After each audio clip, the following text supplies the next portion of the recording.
بسم اللہ والصلاة والسلام علی رسول اللہ اما بعد فعن معاذ بن انس رضی اللہ عنہ ان النبی صلی اللہ علیہ وسلم قال، جناب معاذ بن انس رضی اللہ تعالیٰ عنہ بیان کرتے ہیں کہ نبی کریم علیہ الصلاۃ والسلام نے فرمایا ہے، من کظم غیظا، جس نے غصے کو پی لیا، غصے کو کنٹرول کیا۔ غیظ کہتے ہیں سخت قسم کا غصے کو، مطلب یہ کہ جو غصے کو کرتا ہے، پی جاتا ہے، کنٹرول کرتا ہے۔ وہ قادر علی ان ينفذہ، حالانکہ وہ قادر تھا کہ اس کو نافذ کرے، یعنی غصے کو وہ نافذ کر سکتا تھا لیکن وہ غصے کو کنٹرول کرتا ہے، غصہ نہیں کرتا ہے۔ دعا اللہ سبحانہ وتعالی علی رؤوس الخلائق یوم القیامہ، اللہ سبحانہ وتعالی اسے قیامت کے روز ساری مخلوق کے سامنے کیا ہے، اس کو بلائے گا، حتی یخیرہ من حور العین، حتیٰ کہ اللہ سبحانہ وتعالی اس کو حور عین کے اختیار دے گا، ما شاء، جو چاہے حور کے منتخب کر لے۔ اس کو ابو داؤد، ترمذی وغیرہ نے نکالا ہے، بیان کیا ہے، سند صحیح ہے۔ تو یہ حدیث یہ غصے کو کنٹرول کرنے پہ بہترین ایک فضیلت ہے کہ دنیا میں اندر جو مسلمان غصے کو پی جاتا ہے اور حالانکہ وہ نافذ کر سکتا تھا، روز قیامت اللہ سبحانہ وتعالی سب لوگوں کے سامنے اس کو بلائے گا اور کہے گا ان حوروں میں سے جو حور چاہے آپ منتخب کر لیں۔ تو یہ اس کی بہت بڑی فضیلت ہوگی۔ تو بہرحال غصے کو کنٹرول کرنا چاہیے، صبر کا مظاہرہ کرنا چاہیے۔ صبر پہ یہ حدیث کیا ہے، بہترین ایک دلیل ہے۔ اس سے اگلی جو روایت ہے، جناب ابو ہریرہ فرماتے ہیں، ان رجلا قال للنبی صلی اللہ علیہ وسلم اوصنی قال لا تغضب، رسول کریم علیہ الصلاۃ والسلام سے ایک شخص نے کہا، اللہ کے رسول مجھے وصیت کیجئے۔ آپ نے کہا غصہ نہ کرو۔ فردد مرارا، اس سے بار بار آپ سے پوچھا، اللہ کے نبی اور کوئی وصیت کریں؟ آپ نے کہا لا تغضب، غصہ نہ کرو، غصہ نہ کرو۔ تو رسول کریم علیہ الصلاۃ والسلام جس قسم کا سائل ہوتا تھا اس کے مطابق پھر آپ علیہ الصلاۃ والسلام اسے تلقین اور نصیحت کیا کرتے تھے۔ ہو سکتا ہے کہ اس سائل کے اندر کا غصہ ہو اور اس نے یہ جب نصیحت مانگی، آپ علیہ الصلاۃ والسلام نے اسے غصہ نہ کرنے کی تلقین فرمائی کہ غصہ نہ کرو۔ یہ حدیث دلیل ہے کہ غصہ کرنا ناجائز ہے، حلال نہیں ہے۔ ایک مسلمان کو چاہیے کہ وہ غصہ نہ کرے، کیونکہ غصے سے انسان پھر ایسی باتیں کر جائے گا یا ایسا ایکشن عمل کر جائے گا جس کے بعد کہ سراسر نقصان ہی ہے، خود بھی انسان پریشان ہوگا اور دوسروں کو پریشان کرے گا۔ اس مقام پر اسے چاہیے وہ صبر کی کیا کرے، صبر کا مظاہرہ کرے، یہ اس کے لیے بہتر ہے۔ جی، جناب ابو ہریرہ رضی اللہ تعالیٰ عنہ بیان کرتے ہیں کہ رسول اللہ صلی اللہ علیہ وسلم نے فرمایا ہے، ما یزال البلاء بالمؤمن والمؤمن فی نفسہ وولدہ ومالہ حتی یلقى اللہ تعالی وما علیہ خطیہ، کہ مومن بندے اور بندی کو، مومن مرد اور عورت کو آزمائش رہتی ہے، آزمائش میں مبتلا رہتا ہے، اپنے نفس میں، اپنی اولاد میں اور اپنے مال کے اندر، حتیٰ کہ وہ رب سے جا ملتا ہے اور اس پر کوئی گناہ باقی نہیں رہتا ہے۔ یعنی دنیا کے اندر اللہ سبحانہ وتعالی مومن انسان کو، مومن مرد کو، عورت کو، اس کے مال میں، اس کی جان میں، اس کی اولاد کے اندر آزمائش میں مبتلا کرتا ہے، اور وہ صبر کا اگر مظاہرہ کرتا ہے، جب اللہ سے ملاقات کرے گا اس پر کوئی بھی خطیہ، کوئی بھی گناہ نہیں ہوگا، گناہوں سے پاک ہو کر کے اللہ کے سامنے پیش ہوگا۔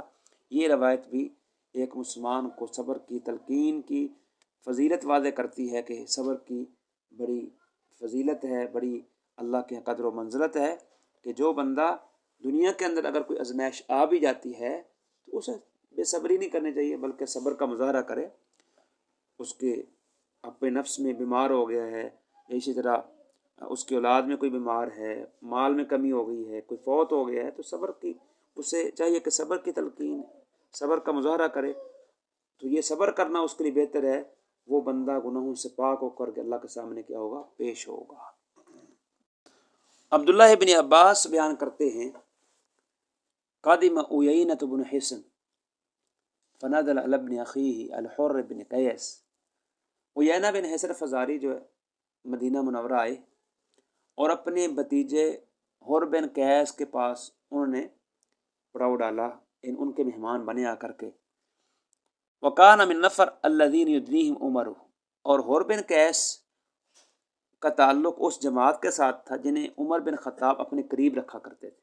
حر کے نوجوان تھے لیکن علم کے اعتبار سے ان کا چرچا تھا، اور عمر بن خطاب کی جو کیبنٹ تھی اس میں علماء زیادہ تھے، یعنی بوڑھوں میں اور نوجوانوں میں۔ عمر بن خطاب عبداللہ بن عباس چھوٹی عمر کے تھے، ان کو بھی اپنی کیبنٹ میں رکھتے تھے، ان سے مشاورت طلب کرتے تھے کہ ان کی جو مشاورت والی مجلس تھی وہ سارے علماء تھے، ان میں اکثر کیا تھے، یعنی علماء کرام تھے۔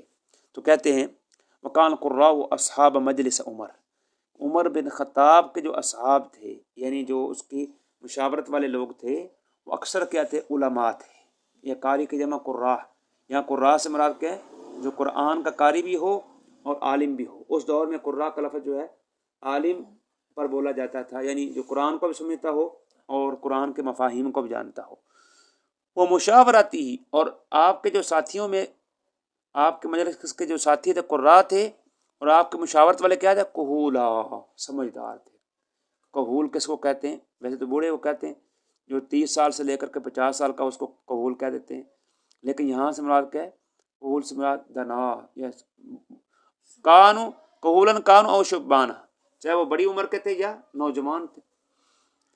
تو فقال عیینہ نے ابن اخی، عیینہ نے اپنے بھتیجے کو کہا، یا ابن اخی، بھتیجے، لک وجہ عند ھذا الامیر، کہ تیرا بڑا مقام ہے سیدنا امیر المومنین کے پاس، آپ تو ان کی کیبنٹ کے مجلس کے بندے، آپ ایسا کریں، فاستأذن لی علی، میرے لیے کہ ان سے ملاقات کا وقت لیں، اجازت طلب کریں کہ میں ان سے ملاقات کرنا چاہتا ہوں۔ فاستأذن، تو حر نے کیا ہے، اپنے چاچے کے لیے اجازت طلب کی۔ اذن لہ عمر، اب یہاں سکا چچا تو نہیں تھے، یعنی جیسا کہ ہو جاتا ہے، یعنی رشتہ داری ہوگی یا اسی طرح بڑی عمر کے تھے، تو انہوں نے کہا ٹھیک ہے میں آپ کے لیے اجازت طلب کرتا ہوں۔ عمر فاروق نے اجازت دے دی۔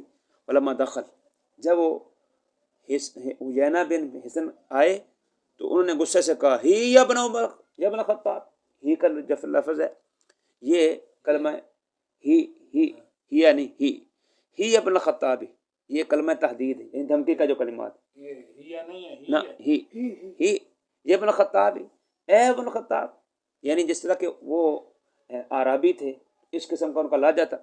فواللہ ما تعطینا الجزلہ، تو ہمیں کیا ہے، زیادہ مال نہیں دیتا، جزل کا معنی کیا ہے، مال وغیرہ، ہمیں کہ کثرت سے کہ عطیہ تحفے نہیں دیتا۔ ولا تحکم فینا بالعدل، اور تو عدل کے ساتھ فیصلے بھی نہیں کرتا۔ یہ بہت بری بات کی تم نے، تو دیہاتیوں نے بات کر دی انہوں نے۔ فغضب عمر، عمر فاروق غصے آ گئے، وہ ویسے بھی جلالی انسان تھے، حتیٰ کہ ہما ایوں کی آبی، حتیٰ کہ انہیں ارادہ کرے ان کو مارنے کا، وہ کوڑے لگوانے کا ارادہ کرے کہ تو کیسے بات کرتا ہے، اگر عمر عدل نہیں کرے گا تو پھر عدل کون کرے گا؟ اور عمر فاروق تو سب کو دیا کرتے تھے۔ حر بن قیس نے اس موقع پر کیا ہے، غنیمت جانتے ہوئے کہا، امیر المومنین، اللہ سبحانہ و تعالیٰ نے قرآن پاک میں اپنے نبی کو فرمایا ہے، خذ العفو وامر بالعرف واعرض عن الجاہلین، درگزر کیجئے، نیکی کا حکم کیجئے، ان جاہلوں سے اعراض کیجئے۔ اللہ اکبر، اور کہا یہ بھی کیا ہے، جاہلوں میں سے ہے، وَإِنَّ هَذَا مِنَ الْجَاهِلِينَ، یہ بھی ناشنا ہے، ان کو پتہ نہیں آپ کے مقام کا، مرتبے کا۔ واللہ، راوی کہتے ہیں عبداللہ، ما جاوزہ عمر حین تلاہ، جب انہیں قرآن پاک کی تلاوت کی نا، آیت پڑھی، عمر فاروق وہاں سے آگے نہیں بڑھے، یعنی حتیٰ کہ مارنے لگے تھے، لیکن جب قرآن آیا فوراً کے عمر رک گئے۔ وکان وقافا عند کتاب اللہ، اور عمر کیا تھے، اللہ کی کتاب سن کر رک جایا کرتے تھے۔ عمر بن خطاب رضی اللہ تعالیٰ عنہ، باوجود وہ جلالی قسم کے انسان تھے، غصے والے انسان تھے، لیکن آیات قرآن سن کر کے رک جاتے تھے۔ اس سے ان کا صبر واضح ہے کہ حضرات صحابہ وہ قرآن پاک کے یعنی عامل تھے، قرآن سن کر کے فوراً اس پہ کیا کرتے تھے، عمل پیرا ہوتے تھے۔ تو بہرحال یہ حدیث بھی عمر بن خطاب کے صبر پر، برداشت پر بہترین ایک دلیل ہے کہ حضرات صحابہ وہ بظاہری طور پہ تو بات تو اس کی بری تھی، اور اس نے کیا ہے، سب کے سامنے مجلس لگی ہوئی ہے، عمر بن خطاب کو آتے ہی ہیا کا لفظ بولا، جیسا کہ عرب کی ایک عادت ہے، یہ کون ہے، اور آگے کا کہا کہ آپ عدل نہیں کرتے ہیں، آپ ہمیں عطیات نہیں دیتے ہیں۔ بظاہر غصے تو آنا تھا، لیکن قرآن سن کر کے کیا ان کا غصہ جاتا رہا، اور پھر انہوں نے صبر کا مظاہرہ کیا، آگے نہیں بڑھے۔ تو یہ عادات تھیں حضرات صحابہ کی کہ وہ قرآن پاک پر عمل کرنے والے تھے۔ عن ابن مسعود رضی اللہ عنہ ان رسول اللہ صلی اللہ علیہ وسلم قال انها ستكون بعدی آثارۃ وامور تنکرونها۔ عبداللہ ابن مسعود رضی اللہ تعالیٰ عنہ کا بیان ہے کہ رسول کریم علیہ الصلوۃ والسلام نے فرمایا انها ستكون بعدی آثارۃ، ان قریب میرے بعد ترجیحات ہوں گی۔ آثارہ کا معنی کیا ہے؟ یعنی ایک آدمی پر دوسرے کو کیا دی جائے گی؟ ترجیح دی جائے گی، ایسے دور آئے گا۔ وامور، ایسے معاملات پیش آئیں گے تنکرونہا، جن کو تم اجنبی سمجھو گے، تم انکار کرو گے، تم اچھا محسوس نہیں کرو، پسند نہیں کرو گے ان کو۔ صحابہ نے کہا اللہ کے نبی فما تامرون، پھر آپ ہمیں اجازت کس چیز کا حکم دیتے ہیں؟ کیا حکم دیتے ہیں آپ نے فرمایا تعدون الحق الذی علیکم، جو تم پر حق ہے نا وہ حق ادا کرتے رہنا، یعنی حکمرانوں کے جو حقوق ہیں وہ تو ہم نے فرائض ادا کرنے ہیں، اور وتسألون اللہ الذی لکم، اور اپنے جو حق ہیں تو ہم نے اللہ سے مانگنے ہیں، کیونکہ اس دور میں پامالی ہوگی حقوق کی، تمہیں ترجیح نہیں دیں گے تو تم نے کیا کرنا ہے؟ اپنے حق کیسے مانگنے؟ اللہ سبحانہ و تعالیٰ سے۔ یہ واقع ہوا، یعنی حضرات صحابہ کے ادوار کے بعد ایسے واقعات آئے، خاص طور پر اموی دور کے اندر کے ہیں ایسے ایسے واقعات آئے ہیں کہ جس میں کیا ہے دوسرے لوگوں کو ترجیحات دیا کرتی تھی۔ تو یہ جو پیش گوئی ہے نبی کریم علیہ الصلوۃ والسلام کی، یہ واضح ہے کہ اس قسم کے حالات آئیں گے، اور آج اس سے زیادہ ہیں، ایسے ایسے یعنی واقعات ہیں کہ جو ان کے چہتے ہوتے ہیں، جو ان کے قریبی ہیں، ان کو کیا ترجیحات دیتے ہیں، جو حق والے ہیں حق کو حق نہیں ملتا ہے۔ لہذا اس موقع پہ شریعت کیا کہتی ہے کہ آپ تو ان کا حق ادا کر دیں، لیکن آپ اگر حق نہیں دے رہے تو ہم نے اپنا حق کیسے مانگنا ہے؟ اللہ سے مانگنا ہے۔ تو قیامت کے روز یہ اللہ کے سامنے کیا ہوں گے؟ پھر وہ مسئول ہوں گے، اور یہ اللہ سے یعنی اللہ خود ہی کیا کرے گا؟ اپنا جو تمہارا حق لے کر کے دے گا۔ تو بہرحال اس سے پتہ چلتا ہے کہ ایک مسلمان کے ضروری ہے کہ اپنے حاکم وقت کی وہ کیا کرے؟ سماع اطاعت کرے، بغاوت نہ کرے، اپنا جو حق ہے وہ کس سے مانگے؟ پھر اللہ سبحانہ و تعالیٰ سے مانگے۔ تو آثارہ کا معنی کیا ہے؟ ترجیحات دینی۔ تو یہ حدیث کیا ہے؟ ہمیں صبر کی اور برداشت کی کیا کرتی ہے؟ تو تلقین کرتی ہے۔ اس سے جو اگلی حدیث ابو یحییٰ اسید بن اسد نہیں پڑھنا اس کو، اسید بن حذیر، یہ بیان کرتے ان رجلا من انصار، ایک انصاری آدمی تھا، کہنے لگا یا رسول اللہ، اے اللہ کے نبی، الا تستعملنی کما استعملت فلانا، کیا آپ مجھے کسی کام پر عامل نہیں بناتے جس طرح فلانے کو عامل بنایا؟ یعنی کسی کام پر مجھے عہدہ دے دیں، جس طرح فلانے کو ڈیوٹی دی، تحصیلدار بنا دی، مجھے تحصیلدار بنا دے۔ آپ نے فرمایا انکم ستلقون بعدی اثرۃ، تم میرے بعد ان قریب ترجیحات کو پاؤ گے، فاصبروا، تم نے صبر کرنا ہے، حتی تلقون الحوضی، حتیٰ کہ تم مجھے حوض کوثر پر مجھ سے ملاقات کرو۔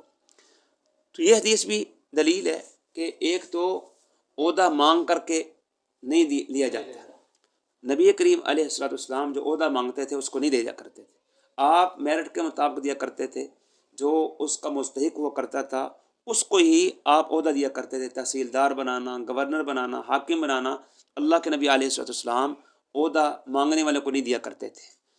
اور دوسرا معلوم ہوا کہ نبی کریم علیہ الصلوۃ والسلام کی پیش گوئی ہے کہ دنیا کے اندر ترجیحات ہوں گی، اقربا پروری ہوگی، جو ان کے قریبی رشتہ دار ہوں گے ان کو ترجیحات دیں گے، یاروں دوستوں کو ترجیحات دیں گے۔ اس موقع پر ایک مسلمان کا کام کیا ہے کہ وہ صبر کا مظاہرہ کرے، صبر کرے گا تو اللہ سبحانہ و تعالیٰ اس کا بہترین اجر کیا دے گا کہ محمد کریم کے ہاتھ سے اس بندے کو کیا کرے گا؟ اللہ سبحانہ و تعالیٰ حوض کوثر کا پانی کے نصیب فرمائے گا۔ حوض کوثر جو ہے یہ قیامت کے روز اللہ کے نبی علیہ السلام کا حوض لگے گا، اور اس سے جو اہل ایمان ہوں گے وہ کیا کریں گے؟ نبی کریم کے ہاتھ سے وہ جام نوش کریں گے۔ بہرحال اس میں بہت ساری وضاحت ہے حوض کوثر کے بارے میں، مختصر یہی ہے کہ یہ حوض کوثر برحق ہے، اگرچہ خوارج اور جو معتزلہ ہیں اس کو تسلیم نہیں کرتے، لیکن اہل سنت اس کو مانتے ہیں۔ اللہ ہمیں بھی نبی کریم کے ہاتھ مبارک سے آب جو کوثر ہے یہ نصیب فرمائے۔ آخری جو حدیث ہے اس باب کی، جناب ابو ابراہیم عبداللہ بن ابی اوفا بیان کرتے ہیں ان رسول اللہ صلی اللہ علیہ وسلم فی بعض ایامہ الذی لقی فیہ العدو، کہ آپ نے اپنے بعض ایام میں، بعض دنوں میں، جن دنوں میں آپ دشمن سے ملے تھے، ملاقات کی تھی، یعنی دشمن سے مٹبھیڑ ہوئی تھی، آپ نے اس موقع پر کچھ واز کیا تھا۔ انتظر، آپ انتظار کرتے رہے، حتی اذا مالت الشمس، جب سورج کیا ہے وہ جھکا، قام فیہ، یعنی سورج ڈھلا، سورج ڈھلنے کے بعد رسول کریم صحابہ میں کھڑے ہوئے اور آپ نے اس موقع پر نصیحت فرمائی۔ کیا کہا؟ یا ایھا الناس، اے لوگو، پہلے تو لا تتمنوا لقاء العدو، دشمن کی ملاقات کی تمنا نہ کیا کریں، ان جنگ وغیرہ کی تمنا، جنگ کوئی آسان کام تو نہیں کہ آپ کے جنگ لڑیں، یہ اچھا نہیں ہے۔ واسأل اللہ العافیہ، اللہ سے عافیت مانگو، اللہ سے جنگ نہ کرنے کی کیا ہے دعا کیا کرو۔ فَإِذَا لَقِيتُمْ، ہاں جب تم دشمن سے ملو تو پھر فَاصْبِرُوا، تم نے کیا کرنا ہے؟ ڈٹ جانا ہے، صبر کا مظاہرہ کرنا ہے۔ وَاعْلَمُوا أَنَّ الْجَنَّةَ تَحْتَ ظِلَالِ السُّيُوفِ، اور یہ پھر جان لینا کہ جنت تلواروں کے سائے کے نیچے ہے۔ کیا مطلب؟ اللہ کی راہ میں جہاد کریں گے اور پھر اگر شہید ہو گئے انشاءاللہ جنت اللہ سبحانہ وتعالیٰ تمہیں عطا فرمائے گا۔ اور یہ بھی فرمایا آپ نے، ایک روایت میں ہے، پھر آپ نے دعا کی، اللہ منزل الکتاب، اے اللہ جو کتاب کو اتارنے والا ہے، مجری السحاب، بادلوں کو چلانے والا ہے، وہ حازم الاحزاب، اور کافروں کے گروہوں کو شکست خوردہ کرنے والا ہے، ہرانے والا ہے، اہزمہم، اے اللہ ان کو شکست خوردہ کر دے، وانصرنا علیہم، اور ہمیں ان پر مدد عطا فرما دے۔ بہرحال اس حدیث سے ایک تو یہ معلوم ہوتا ہے کہ اللہ سے عافیت اور سلامتی مانگتے رہنا چاہیے کہ جنگ نہ ہو۔ اگر جنگ ہو گئی ہے، دشمن کے سامنے آ گیا ہے، تو پھر انسان کو چاہیے کہ وہ صبر کا مظاہرہ فرمائے۔ اور اس حدیث سے یہ بھی پتہ چلتا ہے کہ امیر جو فوج ہے اس کو چاہیے کہ اپنی جو فوج ہے ان کے ساتھ نرمی کرے، مناسب وقت میں ان کو کیا ہے ان کے لیے کیا رہنمائی دے۔ اور اس طرح یہ بھی ثابت ہوا کہ دشمن کے خلاف بد دعا بھی کر سکتے ہیں، یعنی ہزیمت کی، شکست کی، جیسا کہ اللہ کے نبی علیہ السلام نے دعا کی ہے۔ یہ بھی ثابت ہوا کہ جہاد ایک بہت بڑا ایک میدان اور اس کی بڑی فضیلت ہے۔ اس کی فضیلت کیا ہے؟ اللہ سبحانہ تعالیٰ جو مومن مجاہد ہے اللہ اس کو جنت نصیب فرمائے گا۔ اللہ سبحانہ تعالیٰ ان حدیث